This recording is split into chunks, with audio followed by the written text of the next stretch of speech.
ఓం శ్రీమాత్రే నమః. సోమవారం రోజున ఈ ఒక్క పరిహారం చేయడం వల్ల రుణ విముక్తి లభిస్తుంది. సోమవారం పరమశివునికి అంకితమిచ్చిన రోజు. ఈరోజు చేసే పూజలు అయినా వ్రతాలు అయినా పరమేశ్వరునికి చెందుతాయి. సోమవారం రోజున ఉదయం లేవగానే తలస్నానం చేసి శివునికి పూజ చేసుకోవాలి. ఈరోజు తెల్లటి దుస్తులు ధరించాలి. పేదలకు తెల్లటి దుస్తులు దానం చేయాలి.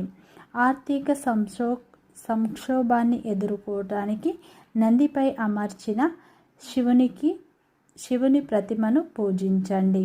అలాగే ఈ సమయంలో ఎర్రటి దుప్పటి మీద కూర్చొని నమో భగవతే గంగా రుద్రాయ స్వాహ అనే మంత్రాన్ని 19 సార్లు జపించడం వల్ల మీకున్న ఆర్థిక సమస్యలు తీరిపోయి పరమేశ్వరుని అనుగ్రహం పొందుతారు.